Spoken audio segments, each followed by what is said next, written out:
How strong is Russia? How can Russia be weakened? We are looking into the sanctions against Russia. Many countries, especially from the West, imposed sanctions on Russia after it recognized independence of its occupied territories on February 21st, 2022. With the commencements of attacks on 24 February 2022, a large number of other countries began applying sanctions with the aim of devastating the Russian economy.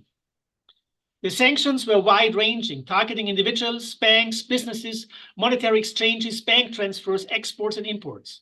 The sanctions included cutting off major Russian banks from SWIFT, the global messaging network for international payments. Sanctions are penalties imposed by one country on another to stop them acting aggressively or breaking international law. They are among the toughest actions nations can take. In a BBC article from May 2023, the authors asked the question, are sanctions hurting Russia? And they comment, Western leaders predicted Russia's economy would collapse. After the invasion of Ukraine and first sanctions, prices rose sharply and people took their money out of banks. But the International Monetary Fund believes Russia's economy could grow by 0.7% in 2023. This is because Russia is exporting 8.3 million barrels of oil a day, the highest level since April 2020. The biggest importers are India and China. End of quote. So are sanctions hurting Russia? Our panel will explore this question. Let me please introduce the panelists in the order of their inputs. Anna Romandash is an award-winning journalist from Ukraine and a Master of Global Affairs graduate in 2022 from the Keough School of Global Affairs. She's joining us from Kyiv, Ukraine. Thank you, Anna, and welcome. David Cortwright is a professor emeritus of the practice at the Kroc Institute for International Peace Studies, the author of many books, and a beloved mentor and colleague here at the Keough School. Welcome, David, and thank you for joining us. Anna and David have authored a study on the effectiveness of sanctions on Russia. You can find the link to the policy brief that they have written on the Nanavik Institute's event page. Anna and David will present their policy brief and their findings. Then they will be joined by two fellow panelists, whom I will briefly introduce now. Natalie Shapoval, chair of the KSC Institute and vice president for policy research at the Kyiv School of Economics. So good to see you, Natalia. You are joining us from Kyiv, Ukraine. Welcome and thank you for being with us. And George Lopez, the Reverend Theodore M. Hesburgh CSC Professor Emeritus of Peace Studies at the Kroc Institute and a member 2010-11 and 2022-23 of the United Nations Panel of Experts for Monitoring Sanctions on North Korea. George, it's an honor to have you here. Thank you for joining us. Welcome. George has provided some helpful links as background to our discussion today. My wonderful colleagues Grant and Keith will make these available now. Just look at the chat. Thank you so much. Now, this is the run of show.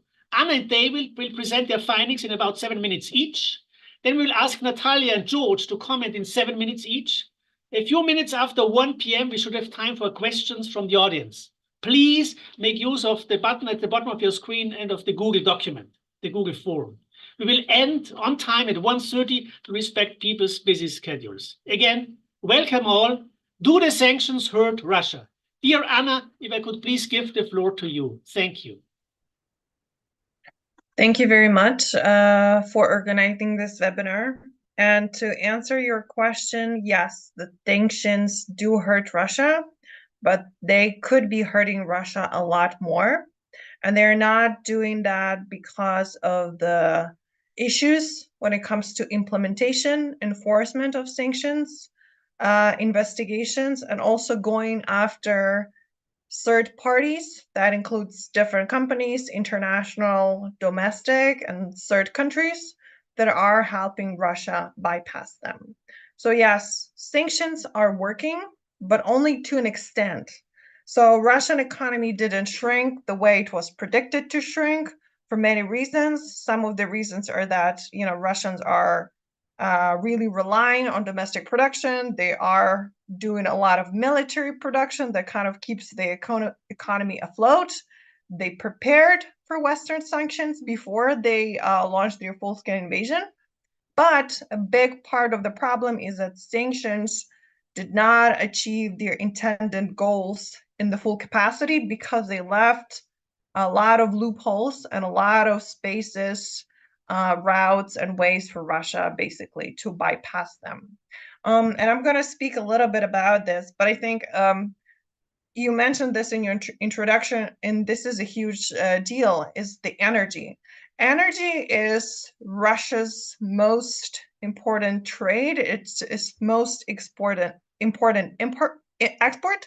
So basically, Russia makes more than 200 billion a year normally on a good year, just selling its gas, oil, liquefied natural gas, coal to a lesser extent, and so on. And energy sanctions were crucial very early in the beginning of the full-scale invasion. A lot of Western countries thought that, okay, we're going to see how we can basically reduce Russia's capacity to make money off of energy so it can have less money to finance its war. But that's the problem, a lot of Western countries were also super dependent on Russian energy. So they couldn't really go fast. They couldn't really go radically, like we're just not going to buy Russian energy anymore. They started thinking about, many creative ways in which they could punish Russia a little bit, reduce its energy profits a little bit, but also not hurt themselves too much. So Russian energy sanctions, they were only implemented in the end of 2022. So for almost a year, Russia was able to generate record profits from its oil, from its gas, from other energy sources, because a lot of Western, mostly European countries were not ready to transition, to move away from the energy sanctions. And even now, when most of the energy sanctions are being implemented, there's still a lot of leeways and paths for Russia basically to keep making profits. Because even Western countries, even in the countries that applied sanctions on Russia, they still continue buying Russian energy, right? So, for example, Austria, Hungary, Slovakia, they still continue buying Russian gas, which ironically gets to them through Ukraine, through the pipeline. So in this way, EU countries are still paying Russia, and Austria actually increased buying Russian gas after the full-scale invasion. So this is one of the few examples, where sanctions were intended to cut Russian energy profits, but with this goal of not hurting the sanctioning countries, there's still a lot of ways for Russia to keep making that money. And obviously, because a lot of EU countries, a lot of Western countries were slow to enforce sanctions, they were slow to basically cut Russia's profits when it comes to energy, Russia was able to diversify its trade and start looking for new buyers in order to kind of replace the loss of the profits in the West. So it was able to start selling much more oil to China and to India after a lot of European countries were like, okay, we're not buying your oil anymore. Another issue is that what we hear a lot in the headlines, Europe is mostly not dependent on Russian pipeline gas anymore. This is true to an extent because, as I said, there's Hungary, Austria, Slovakia that still buy pipeline gas, but all the other countries are not buying it anymore.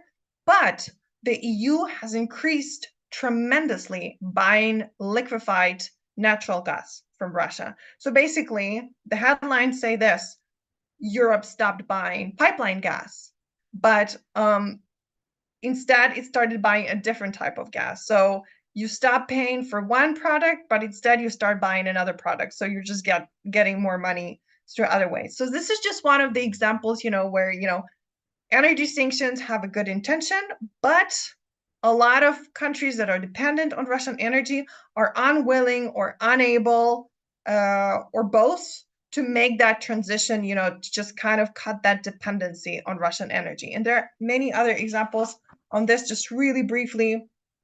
Western technology, very similarly too.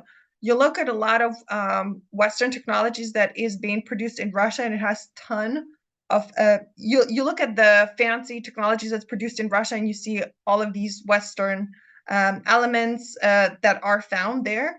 That's basically because a lot of companies, even knowing that this is illegal to keep trading with Russia, continue doing so because there's not enough investigations, there are not enough punishments on the companies and on the third countries that facilitate that, right? So if you know that the body, that the institution in your country, let's say in Germany, in Italy, in the United States, if you know that those institutions are not going to act, they're not going to investigate you as a company, and you can make a lot of good money working with Russia, a lot of companies continue doing that because they value money over ethics, and they don't fear a lot of, prosecution, punishment, none of that, because it's just not there. Those institutes, those bodies that are supposed to be doing this kind of work, they just don't have the capacity. They don't have enough people, So sanctions are slow to act. They're slow to basically follow up on all of these new developments. Basically, criminals, sanctions violators are faster. And what is happening right now with the Russian sanctions is that it's, instead of preventing potential ways for violating sanctions, the sanctioning governments have to basically follow up and try to catch up with all of these clever ways that Russia is using to bypass the sanctions. And Russia's using methods that were previously used by Iran and by all of the other countries that have been under a lot of international sanctions. Thank you, Anna. Thank you so much, Anna. So sanctions could be stronger. They work, but only to a certain extent. The energy dependency of European countries is still large. Austria, Slovakia, Hungary as countries where we are not too proud of their performance vis-a-vis Russia, and also the technology sector. So any recommendations? May I give the floor to David, please? Thank you, Clemens. I want to begin by just thanking Anna, my co-author, for all the great work on this report, and also to you in the Nazarov Institute and the Keough School and the Kyiv School of Economics. We'll soon hear from Natalia for the work that they've done. And also the International Working Group on Russia Sanctions at the Stanford University, directed by Ambassador McFall. They've also produced a recent report that's very valuable. And also, of course, the Fourth Freedom Forum, which published the larger report upon which our policy brief is based. Let me begin briefly, though, before I get into the recommendations. What we know from basic sanctions research, it was always unrealistic to expect that sanctions alone could cripple Russia's economy. Sanctions are known to have some effects. They send a signal internationally, certainly. They can have a constraining effect, and that's where the primary effect is here. They can also serve as bargaining leverage. When there is a negotiation with Russia to end this war, the sanctions leverage, the easing of sanctions could be leveraged to induce Russian concessions. But let me focus on the energy sanctions, as Anna said, are so crucial, and recommendations that are necessary. Significant cuts have been made in Russia's energy earnings. It's affected their economy. There's been a sharp depreciation of the ruble, a drop in exports and their trade and account balances. They still have high interest rates, still up at 16% as a central bank rate. And there's been an overall deterioration of the Russian economy. And this is the area where I think the focus of energy for, so to speak, the energy of international enforcement should be placed to strengthen these financial measures. The International Working Group has a series of steps, recommendations that are very similar to what we've recommended, and they calculate that this could cut further another $50 billion a year in Russian revenues and could really begin to eat into their capacity to sustain the war. So, specific recommendations. The first is to really focus in on the so-called shadow fleet. Russia has purchased a number of aging and environmentally ill-suited tankers to ship its oil around the world. There's something like 250 of these vessels now, and most of them are carrying oil exports. And many of them are still operating through European ports. They come either through the Baltic or through the Black Sea and have to rely on shipping services. So they are subject to sanctions. And more work needs to be done to block these vessels.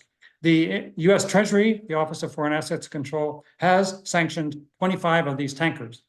And these tankers are now sitting in port idling. And this measure can be effective.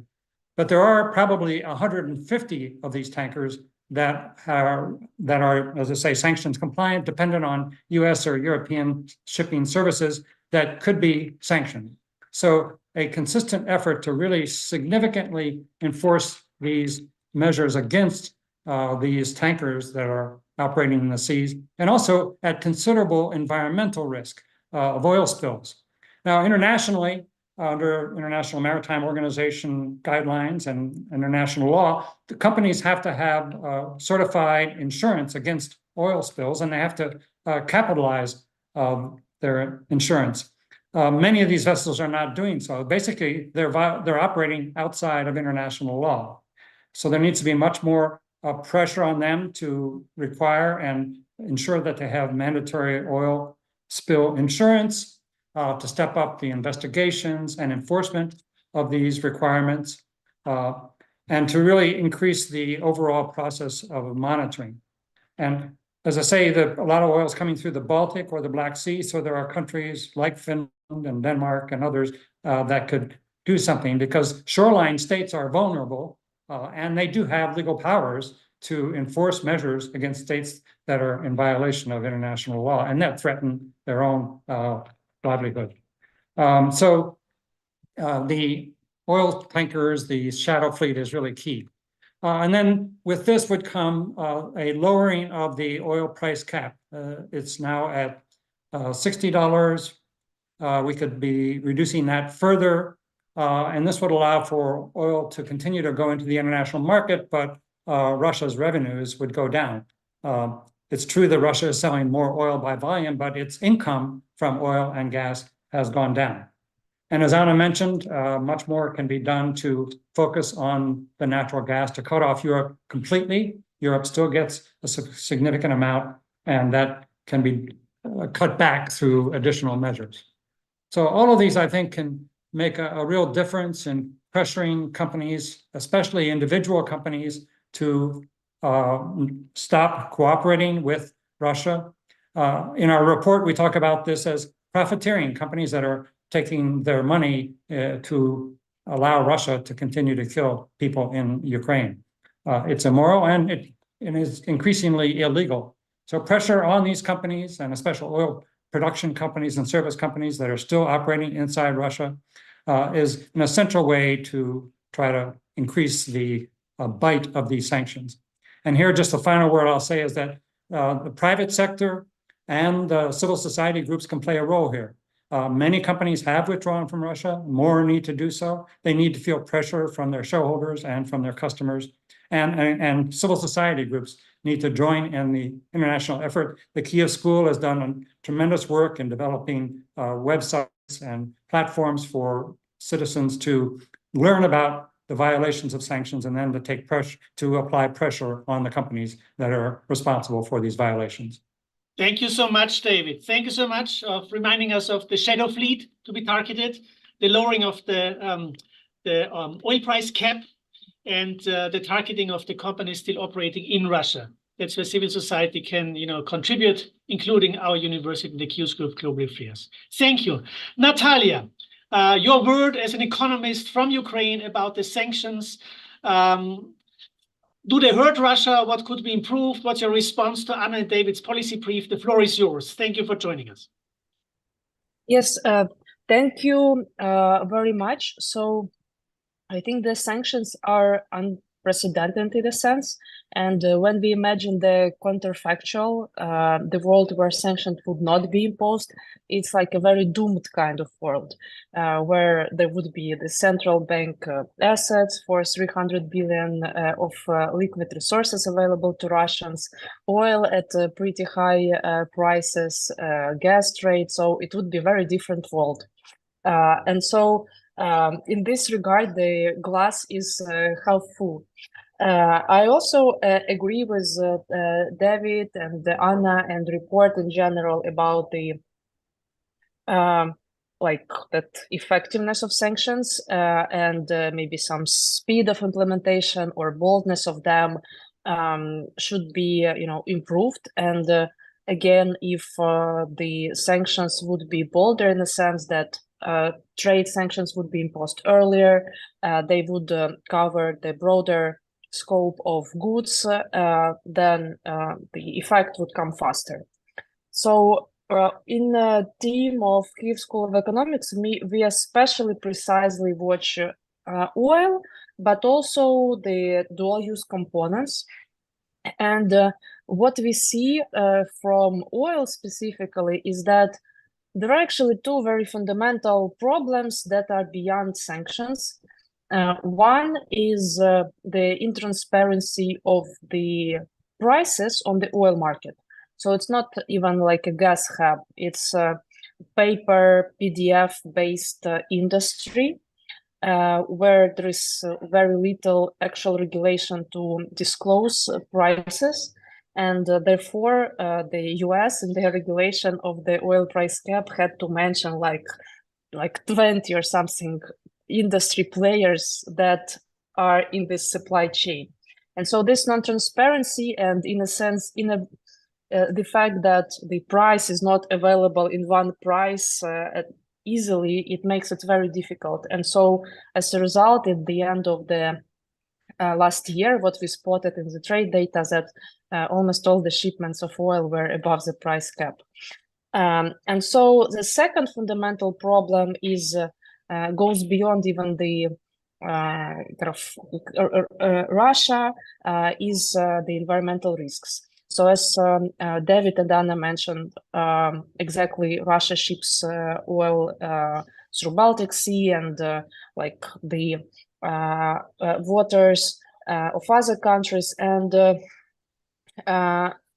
they use the flags of convenience of countries like Gabon that allow for poor quality insurance and allow for poor quality inspections. And this is a problem which is older than me, which is the poor enforcement of all the United Nations policies about anti-oil spill and exactly this kind of regulation and implementation of the law of the sea. So in a sense, I want to add to what my colleagues have been saying. Yes, there is something that policymakers are not doing enough, but then there is something that some policymakers are not doing for 40 years or so, and it's difficult to reverse. And therefore, specifically on oil, in the recent paper of the Yermak-McFall group, we focus on punishment a lot. So this is new as compared to all our previous papers on energy, where we were more, highlighting enforcement in more generic terms, or like even these geographical checkpoints. Now we really do a lot of focus on punishment, and this is what OFAC is doing, and also UK government trying to develop their capacities to sanction the industry players in a way that would block the vessel itself, because there are multiple these legal entities in the supply chain, but we care about these critical players that you kick out, and Russia loses their capacity to ship, which in the end of the day, independent of how price cap works, increases the cost for Russia. And if the cost of shipment is sufficiently high, like if it becomes bigger than the discount between the Brent and Urals, then India, China, and all other buyers, they will ask for another discount. So this is, I think, very fundamental change right now in what US government, UK government, and G7 are doing. I think they are also trying to target the vessels. So I have lots of hope over the recent couple of weeks after UK and US, mostly US, have frozen some of the vessels in the sea. The discount on Russian oil increased a little bit. So, it's difficult to draw causation, but I think it is related that this punishment increases the risk, and so buyers would like to pay more. So, and then I would like to echo the corporate sector engagement and its importance, specifically not to the degree to oil market, but very importantly, I think for this dual use components imported by Russia. So again, it decreased. So Russia has less access to critical battlefield components for like 30% or something. They're still dependent on Western battlefield components, but they still getting it. And in order to stop it, it is very critical. So companies like Intel, AMD, Texas Instruments, and others who are US technologies, but who are located with their production capacities in third countries, that they really enforce their compliance procedures. So overall, corporate sector engagement and maybe even engagement of financial sector to look into the transactions is very critical for this year, along with what my colleagues has been said before. Thank you so much. Thank you, Natalia. So the point of there are problems beyond the sanctions with regard to oil, intransparency of the prices on the oil market and the environmental risks. And there is a clear move from the theories towards punishment and enforcement, including the corporate sector. Thank you, Natalia. And now, George, our sanctions specialist, please. Thank you so much, Clemens, and thank you, colleagues, for inviting me, and especially for this really very timely and impactful report. I think the kind of actions that Natalia was talking about, taken by US OFAC in December and followed by His Majesty's Treasury, and even the re-examination of sanctions capabilities at the analysis level in a number of European countries, are all part of the 2-year assessment, but your report is so timely and important for that. Let me jump off some of the great comments that Natalia made to take a little bit deeper, let me say, license for thinking about implications. So let us remember that the bulk of the oil being transferred on these illicit vessels is crude oil. And the crude oil pricing mechanism, if we're talking about penalties, we want to go to refineries. And we want to go to those states that are refining. And so the ability to sanctions products are to do what, for better or worse, the United States did with Iran and Venezuela, and to move to sanctioning those industries that produce refining products or benefit from refined oil. And that focus for India and China is clearly on the horizon. I think the scope of the OFAC sanctions in December is significant because it got back to looking at some of the, one might say, shadow financial industries in Russia itself that weren't caught in the first wave. The history of sanctions effectiveness on the economic side has been, it takes somewhere around 2 years, 4 months to have solid and continued indicators that have gone up and down in the period before that to get to know how deeply have you bitten the economy, what's really changing, what are those changes meaning for the decisional calculus that the leadership running the normative or international law violation will have. And I think we need to focus on a couple of things here. One is, yes, there's been leakage, and leakage through some areas we didn't expect. We didn't expect Armenia, Turkey, Georgia, and a number of other states, including UAE, which is named in the OFAC sanctions, to be as cooperative as quickly and to take advantage of the short-term gains for violating the sanctions. So the role of the EU and the US doubling down on both these governments and the industries and the corporate sectors that connect to them in the West, absolutely smart and absolutely important. Can we move from the decisional stage to now do this in the next round of sanctions to greater implementation and greater enforcement? There's a lot of controversy in Europe about what they call secondary sanctions that are imposed on those who are not dealing with Ukraine as much as they're dealing with the evaders and in a sense enablers of Ukraine. Well, that kind of secondary mark may be the one to aim for now. And I think there are ways to go for that.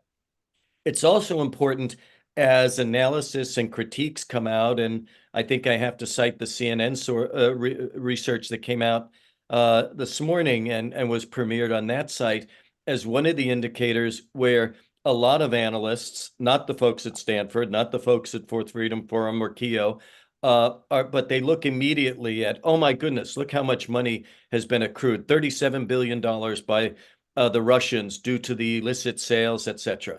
But as Natalia made, you have to make an investment in this if you're going to invade sanctions at this level by the Russians. What does it cost to not only purchase 250 vessels, but also to pay the bribes that lead to the states who are willing to falsely flag them? And at what point does that cost-benefit ratio change, and what are the costs of that? I think this report is essential in stating, look, we need greater enforcement of international standards. Where is that in the UN system that Natalia mentioned? It's with the International Maritime Organization and with the states who particularly monitor the Mediterranean, and in the sites where these tanker-to-tanker exchanges is occurring just south of Greece.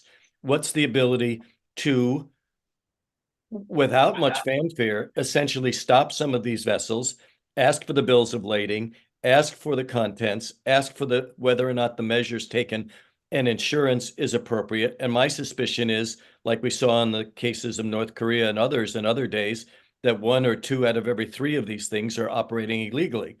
And there's no military confrontation here at all. It's the way the IMO and other states related to that are supposed to operate. But also means when you look at like the kind of level that the CNN site cited of $37 billion are now injected into the Russian economy, let's remember, they're still operating on monies like that are replacing the incredible shortfall that's occurred because of where and how the financial sanctions have worked. And in terms, they're bringing in discounted monies, and the ruble is at still a pace where it's going for 1 or 2 cents on the dollar.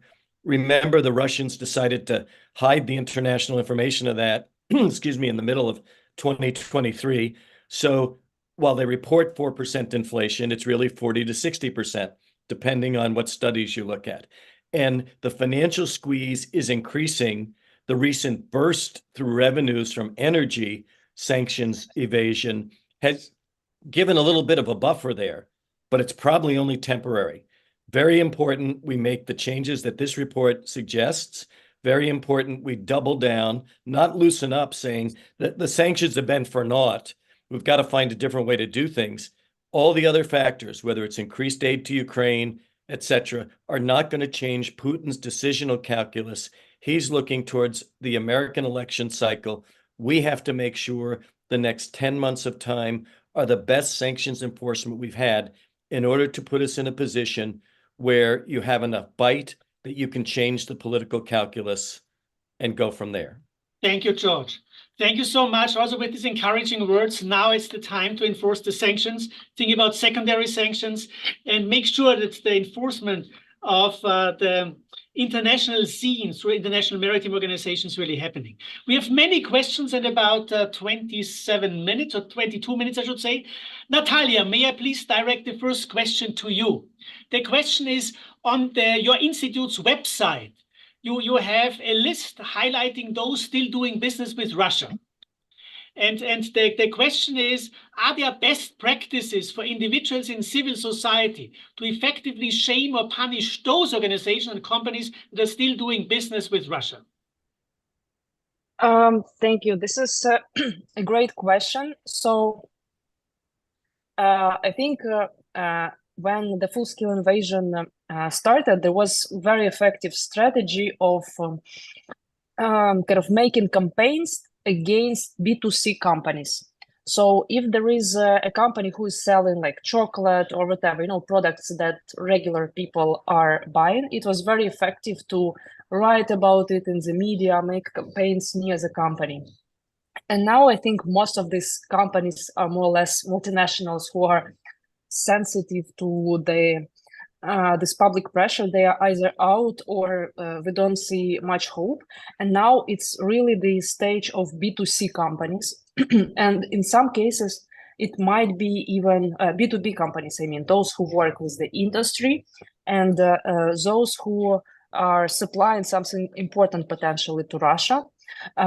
Because not all companies that are called, doing business in Russia, they not all have legal entities there, like physically production something. Like maybe half of them or so don't have legal entities, but they're selling something important or buying something important.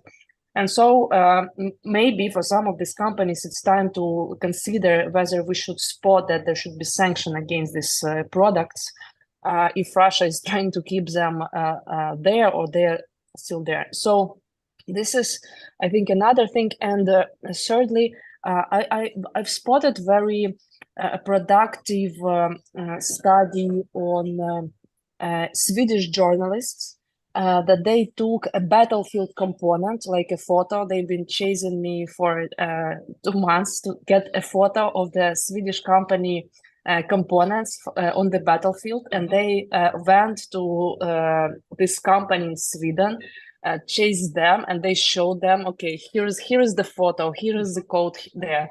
And they did achieve this company taken seriously, and from PR blah blah blah, like going into details and checking what's going on. So I think that was like the best.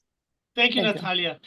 Clemens, may I just add a little point on that? The civil society campaigning has been effective. In the past, I remember in the debate about blood diamonds in the wars in Africa in the 90s, you had groups that came to the shareholder meetings and to the headquarters of the companies that were selling these diamonds, and had a meeting outside. They gathered the press. It applied pressure, and we could do similar things now on those who are profiting from Putin's war. Thank you, David. A question for Anna, please. Is the death of Aleksandr Navalny, what does that mean for the situation in Ukraine, if anything? It means nothing. When it comes to sanctions, when it comes to what Ukraine's doing on the battlefield, when it comes to what Ukrainians are doing in the rear, it didn't really have any impact. I think the general feeling in Ukraine is that if you want to support the real efficient opposition to the Russian regime, then you should support the Ukraine's armed forces, because this is the best opposition to Russian dictatorship and to whatever Russia is doing. Okay, thank you, Anna. So you don't expect much from that. A question for George from a Hungarian lawyer who is staying with us, Professor Kiss. How could we or the IMO enforce international law more efficiently? Yeah, thank you. Great question. Excuse me. It seems to me we know that the Security Council environment is not going to be conducive to this. So we go to the like-minded states that have imposed sanctions, and we try to pass a kind of sense of the group, which calls on the states that are in the region, like Greece, and members of the IMO to enforce the convention. And if they don't, then the larger groups of states would have the rights to do that. I think it's very important for journalists to continue to draw attention to what's required and to the story that hasn't happened yet. Natalia began with the counterfactual, and that is that what if one of these tankers goes awry and 300,000 tons of oil, crude oil, it escapes into the Mediterranean? What's the possibility of that? So before that happens, let's get tough on implementation. And I think the way I suggested is the way to do it. Great question. Thank you, George. David, may I ask a question to you? In addition to recommendations on defunding Russia's war, what recommendations do you have for funding Ukraine? How do we respond to those who feel that Ukraine has been taken hostage by the 2024 US presidential election? Well, I think that the support for Ukraine's self-defense is crucial. And it's really unconscionable, I think, that some in the US Congress are refusing to provide the funding for political reasons, frankly. And so I think that just has to end, and there needs to be support for the aid to Ukraine. The European Union has come forward, and the United States has to do its part. And it's an investment, as many have noted, not only to help Ukraine, but to help the West and to enhance the security of the international system against an aggressor state that is threatening even to use nuclear weapons. So I think that's an important part. And to me, it's the providing help for self-defense, along with strengthening the sanctions, are two of the most important things that can be done. And at relatively low cost to us in the West, the Ukrainians are paying the price in terms of lives and the economy and all the other suffering that has been imposed upon them. So we should do our part and support the Ukrainians in their fight. George wants to add something. Yeah, and I think we have to understand this is a race between competitive budgetary economies, the United States and Russia. And what's critically important now is to understand, and a longer discussion of revenues would have gotten to this, and that is that the Russians are now in a position where 10% of their GDP and 40% of their national budget goes to a war economy. And they've changed, therefore, the structural realities of that economy, and the combined unreported, but definitely affected by civilian population, impact of inflation, impact on the decline in civil industries and products available to the average Russian, because so much is going to a war economy. That's part of the bite that you want to have happen. And so if we want to continue to put Russia in the corner of spending inappropriately, the best thing to do is to make sure that the rich economies of the West do the funding they're supposed to do in order to play our role while the Ukrainians put their life and society on the line. Thank you, George. May I please ask a question to Natalia again? It's from an economist from Italy who is with us this semester here in Notre Dame, so a fellow economist, Natalia. And his question is, do data on trade flows of energy goods come from UN Comtrade? Is it public also for these categories of energy good? Is it expected to be reliable? So it's the source and the quality of the data that you can make use of. So it's a great question. So no, it's not UN data.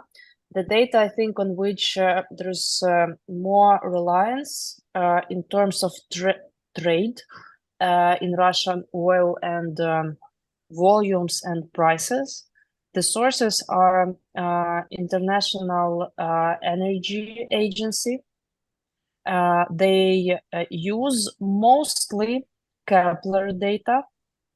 Kepler data is data on basically Russian, not on, it's global, but including Russian oil sales and oil product sales and LNG sales also, and its supply chain.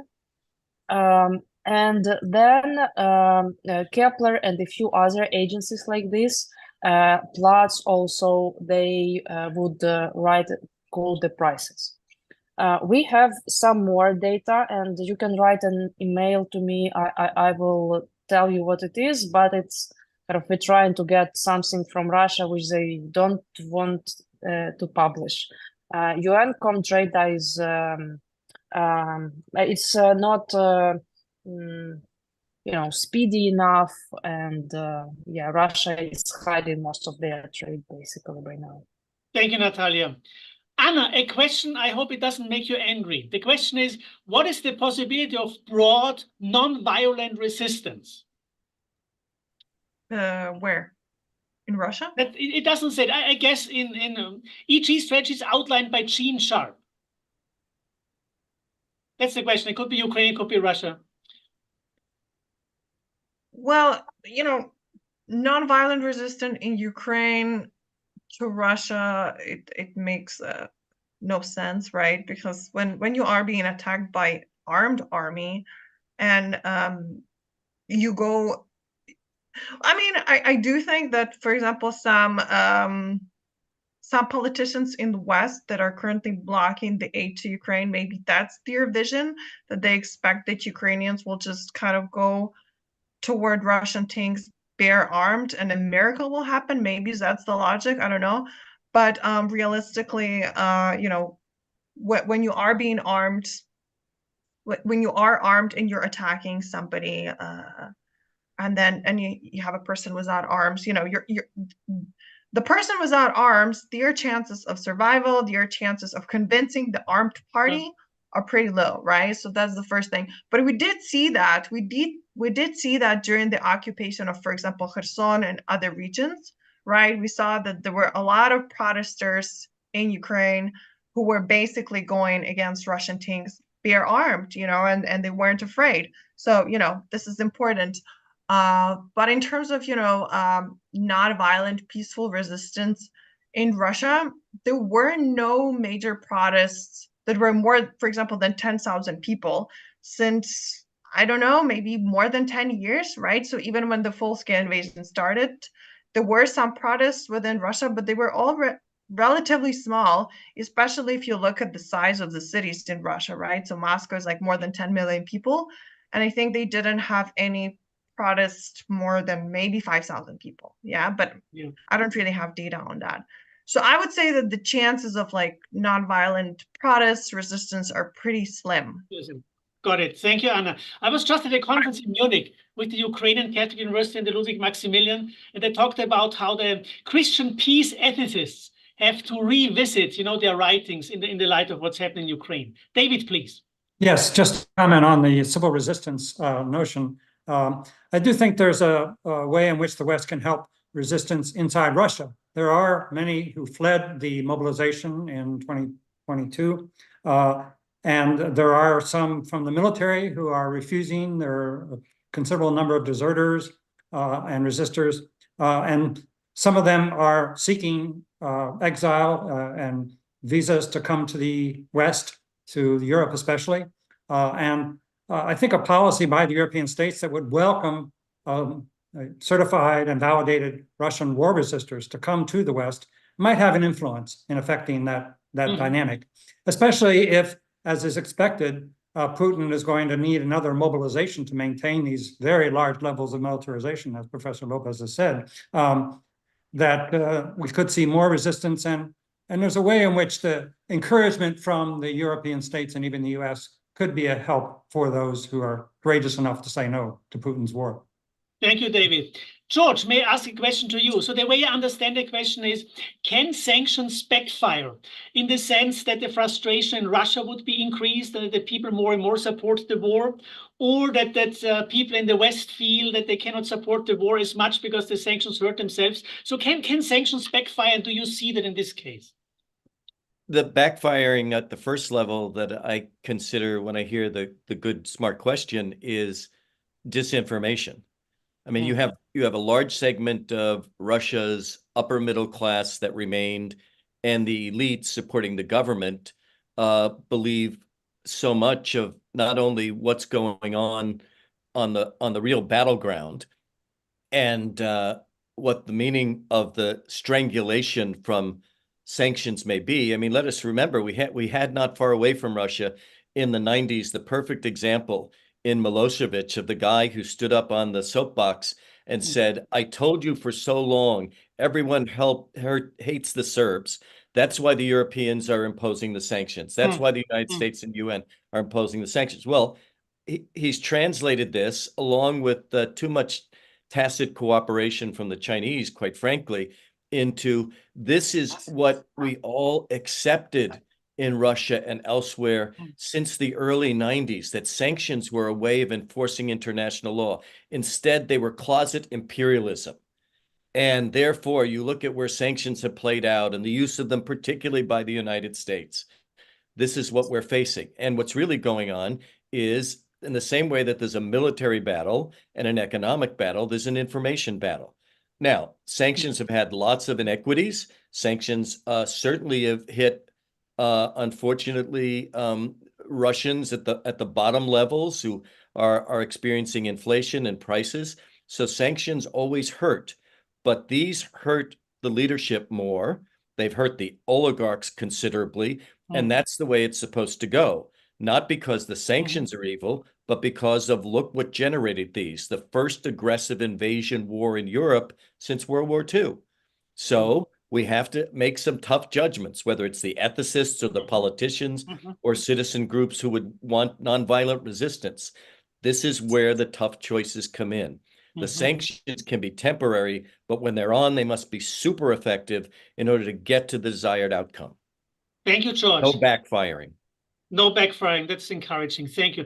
Natalia, a question for you, please. Could you speak more specifically about Chinese and Indian imports and what leverage the US or international community could place on them? India indeed imports lots of Russian oil, and they are creating the substitution for Russia for European market. However, it's have been reducing over the last months. In January, it fell from its peak. And secondly, generally, they are still buying Russian oil cheaper than the Brent and discounted Brent. So it's not above, it's not below the price cap, but it's still cheaper than Russia would sell it otherwise. India is kind of buying this oil, and they are building up their refinery capacities. So they are refining it and their oil, and they are getting, I think, very good arbitrage on this difference on prices, which is actually by design. And I wish it would help more poor people in India who suffer from the high prices on energy, including. But the bad thing there is that India is not doing their best to enforce the price cap. In general, it's their own interest. So why they are not buying it cheaper, it's still, to discover. From what I hear from the what policymakers are saying when we ask this question is that India doesn't want to, facilitate in this circumvention of sanctions, but somehow it happens. With China, it's more difficult. China is a big hub of oil, dual-use components production, and China itself is substituting overall EU market in all kind of goods for Russia. So there, again, I think that there is no symptom that Chinese government is trying to help Russia circumvent sanctions. So it's either blind eye or they cannot control it themselves. And so the dialogue is there. So from what I've heard, again, is that there are talks to China. And for example, there is no official exports from China of military drones or something. So they sell something like Mavics, which you can buy on Alibaba, but actual military technology of China is not there. So in a sense, they're kind of playing, and I think G7 countries, EU sanction coalition are talking to them, and there are some chances. Thank you. George, you wanted to come in quickly? Yeah, I think what the question and Natalia's marvelous response really highlight is, and it's the key to the report. Our good colleagues David and Anna have been, in a sense, too polite, because sanctions work and these efforts work only if the diplomacy is continual, hard-hitting, tough talk. I mean, why do we have to learn from research reports the amount of oil that India is facilitating and importing? This is a country which says it was neutral in this war. And the United States has tremendous amount of economic leverage, but more importantly, political dialogue with. Sanctions work if you double down on the diplomacy. And unfortunately, Western countries and even the United States in the lead have failed at this critical diplomatic effort. We spent so much time rallying around the allies to impose the sanctions and try to implement these complicated measures that we now need to really double and triple down on the issue of who are supposed to be on the right side of history here. Yeah, thank you. We have about 2.5 minutes left. A quick question for Anna and a quick question for David. Anna, the question is, please, what is the position of the Russian diaspora on both the war and sanctions? I think Russian diaspora is diverse, so there are probably many different groups, different entities both inside Russia and outside of Russia. So I wouldn't say it's a homogenous group that has just one big opinion. So there are some Russian opposition leaders that are in favor of sanctions, that are very, strong on basically finding, better enforcement, finding more creative ways to reduce profits for the Russian regime, to reduce the flow of technology for the Russian army, and so on. But there are also, parts of the Russian diaspora that are in opposition to sanctions because, they have this very clear distinction. So there is one Putin, and then there's everybody else. So there should be some way to just punish him and maybe his inner circle, but not to punish everybody else. But realistically speaking, the Russian army is more than 100,000 people. No, way more than that. So realistically speaking, I just do not see like the practicality or like the logical explanation for this approach. But the same goes also for the approach toward war. There's some. I've read a lot of interesting reports that there were some people who were opposed to the war in the beginning. They considered themselves liberal Russians, and they were like, this war is wrong. I don't like it, blah, blah, blah. But then after the years passed, they said, I'm actually, more or less in favor of the war, or I tolerate it because I don't want my country to be paying anybody. I don't want to be, dealing with any of that. So it's just kind of like, your patriotism or your love for your country is just in this kind of perverse way, kind of takes over the sense of justice and what's right. Thank you, Anna. So I think I can give one last sentence to David, last word for David, just one sentence. Yes, I wanted to second George's good suggestion that we need in the United States, especially a diplomatic and political initiative of large scale that tries to mobilize, reach out to the private sector, to civil society, on members of Congress, to really mobilize an international effort in a much higher scale than it has been. Thank you, David. Natalia, very, very last word, one sentence to you, to Kyiv, Ukraine. Yeah, thank you. So I think the glass is half full. So there is the army of experts in NGOs and in the governments of sanctioned coalition, and so I think that we will make more pain for Russia this year.